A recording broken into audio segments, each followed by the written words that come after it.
What's going on, guys? Welcome back to another episode of It's Always the Video Game's Fault. Now, this one isn't necessarily as bad as some of the other things that we've talked about where we see like parents blaming video games for the way their children act, or just random people in the world out here blaming video games for all of the world's problems. But this is actually a study that has come to the conclusion that negative effects of violent video games may build up over time. And I wanted to talk about this because it's one of the only studies I've ever seen that actually provides an actual legitimate argument against the video games. You know, everyone always tries to tell people like video games do not cause violence, but this is the only one I've ever seen where they actually cite like a study or something being done, you know? So I wanted to go ahead and take a look at it, so I'm not going to hold us up too long here. Let's just go ahead and get right into it. So, a new study suggests that a dose-response relationship among playing violent video games and aggressive and hostile behavior with negative effects accumulating over time. Investigators discovered people who played a violent video game for 3 consecutive days showed increases in aggressive behavior and hostile expectations each day that they played. They also found that those who played non-violent video games showed no meaningful changes in aggression or hostile expectations over that period. So essentially, it's trying to make the argument that playing a violent video game once or twice, you know, every once in a while, it's not hopefully going to do anything to you. But if you're playing them every single day and it's something that you indulge in stupidly frequently, then it is something that can actually build up aggressive and more violent tendencies in people. So, study results are published online in the Journal of Experimental Social Psychology and will appear in a future print edition. In the study, researchers told 70 French university students that they would be participating in a 3-day study of the effects of brightness of video games on visual perception.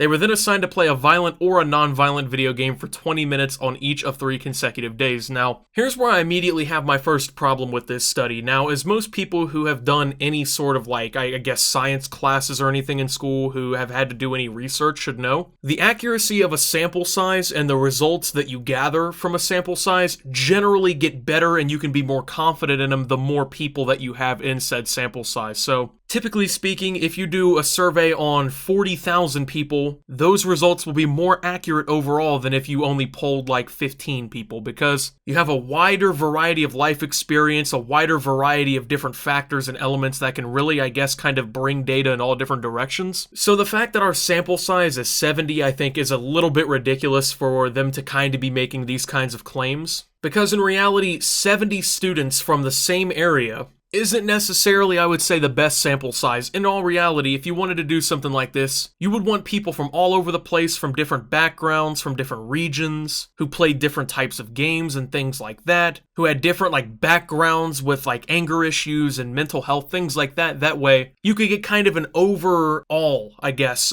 capture of what you're actually trying to get here, instead of kind of centralizing everything down on just a handful of university students from the same area. Then on top of that, they only did the study for 3 days. It wasn't like this was a month-long study, a year-long study, anything like that. They essentially only got data for 3 days, which who knows what kind of factors could have been thrown in there. You know what I'm saying? Maybe people had a bad 3 days. Maybe people had a bad day here and there. That kind of stuff really can skew shit like this. As much as people might be thinking that I'm harping on like a ridiculous point, it's something that I think should be considered. Investigators assigned the violent games Condemned 2, Call of Duty 4, and then The Club on consecutive days in a random order. Those assigned the non-violent games played S3K Superbike, Dirt 2, and Pure in a random order. Okay, now here's where another major problem for this entire study kind of pops up in my opinion here. So we got 3 games in each category, violent and non-violent. Well, let's take a look at the violent games. Condemned 2 is a horror survival game, okay? So it's like a scary game kind of thing going on. I would assume like jump scares and all kinds of shit going on in there, some creepy stuff to look at. Call of Duty 4, one of the most critically acclaimed first-person shooters of all time. And The Club is a third-person shooter. And for some reason, they picked a bunch of games that were like, I don't know, 15, 10 years old, depending on which game it is. So we have a horror survival game, a first-person shooter, and then a third-person shooter. There's a decent amount of variety there, you know? They're not all from the same kind of category there. They're not all doing the same shit. But S3K Superbike is a racing game, Dirt 2 is a racing game, and Pure is a racing game. So for the violent games, we have 3 different fundamental types of video games that are being studied and tested, but then for non-violent players, they're essentially playing the same fucking game with different graphics and a different name. How do you know that that doesn't skew data? You know what I'm saying? You got these people who are playing the violent games, playing something different. Like they are presented something different every day, but the non-violent players are playing the same genre and type of game every single time. If you wanted this to be more realistic, you should have assigned like Candy Crush, and then maybe like Dirt 2, and then like Sim City. Just 3 random games from different backgrounds. You know what I'm saying? Because in all reality, what can you really do in a racing game that's violent? I mean, crash your car? Hit someone else's car? And there's nothing really different about them. And it's just weird that that's what was done here. Like, that's how they decided to do this test. It doesn't matter if you randomize the order of the games. If one set of your group is on a completely different scale, playing completely different rules than the other group, you can't really expect, I would say, a fair shake. After playing the game each day, participants took a part in an exercise that measured their hostile expectations. They were given the beginning of a story and then asked to list 20 things that the main character will do or say as the story unfolds. For example, in one story, another driver crashes into the back of the main character's car, causing significant damage. The researchers counted how many times the participants listed violent or aggressive actions and words that might occur.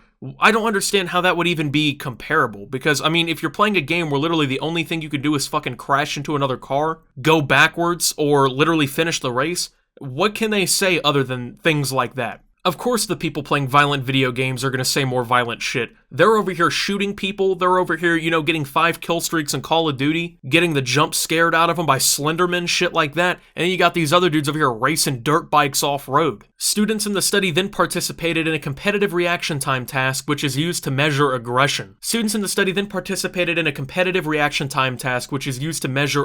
Each student was told that he or she would compete in an unseen opponent in a 25-trial computer game in which the object was to be the first to respond to a visual cue on the computer screen. The loser of each trial would receive a blast of unpleasant noise through headphones, and the winner would decide how long and loud the blast would be. The noise blasts were a mixture of several sounds that most people find unpleasant, like fingernails on a chalkboard, dentist drills, and sirens. In actuality, there was no opponent, and the participants were told they won about half the trials. Researchers discovered that, after each day, those who played the violent games had an increase in their hostile expectations. In other words, after reading the beginning of the stories, they were more likely to think that the characters would react with aggression or violence. Okay, so you're telling me that you would have them play these different types of games, and then you would give the beginning of a story, and then you would tell them to list things that the main character of that game would do, which fundamentally isn't fair to one group of people because, like I said, they're playing games that simulate war and horror and all this other shit, and the other people are racing dirt bikes up a dirt trail. And then you're gonna tell me that the people who, once again, have to talk about the main character, who played violent video games, are gonna,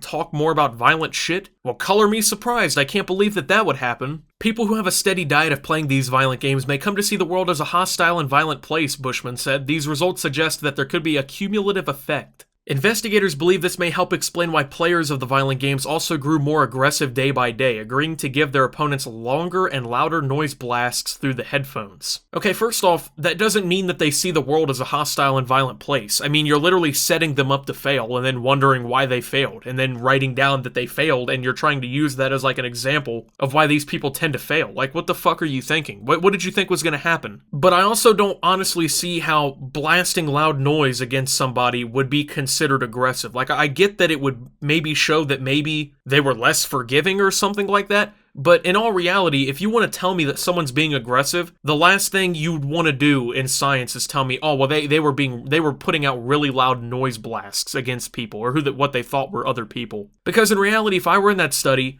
I wouldn't be taking this shit seriously. I would just be pressing the button, I'd just be sitting there trolling. It doesn't mean that I'm growing more aggressive and I see the world as a more hostile and violent place. Hostile expectations are probably not the only reason that players of violent games are more aggressive, but our study suggests that it's certainly one important factor. After playing a violent video game, we found that people expect others to behave aggressively. That expectation may make them more defensive and more likely to respond with aggression themselves, as we saw in this study and in other studies we've conducted. Students who played the non-violent games showed no changes in either their hostile expectations or their aggression. Bushman noted. And of course, we've already kind of determined that, like, they weren't even on the same scale, the violent, non-violent video game players anyway, because one group of people's playing essentially the same game with a different cover, and the other group of people has, you know, at least, I guess, a little bit more of a different kind of, I guess, chance to get something different. They're either shooting terrorists or fucking getting scared to death or shooting in third person, so not really on the same playing field there. So I think that already kind of flaws the results. And then on top of that, we have a sample size of 70 with almost no diversity whatsoever in the group. I mean, it's all just a bunch of French university students. So they could have just got a fraternity of similar like-minded people in there to play and things like that. Like, you never really know. It's not like they, you know, came out in this article and said it. So I think this article would be a lot more legitimate if they actually, I would say, gave it a fair shot and actually tried to even out the playing field for both sides of the coin before they kind of just jump to conclusions. But then again, I have yet to see a study where they actually do that against video games. So with that being said, thank you guys for watching. If you did enjoy, make sure to leave a like, subscribe if you're brand new around here on my channel. Follow me over on Twitter at SubToOptimus. I post memes, thoughts, updates over there. Also, make sure to follow my Twitch, SubToOptimus. I've been streaming over there recently. I'll be streaming there again tonight. Make sure to check out Shop Opti and OpTube down below. Lots of great things going on over there. Thank you to my channel members. Your support helps my channel tremendously. And until my next video, guys, this is Optimus, becoming more violent and signing out.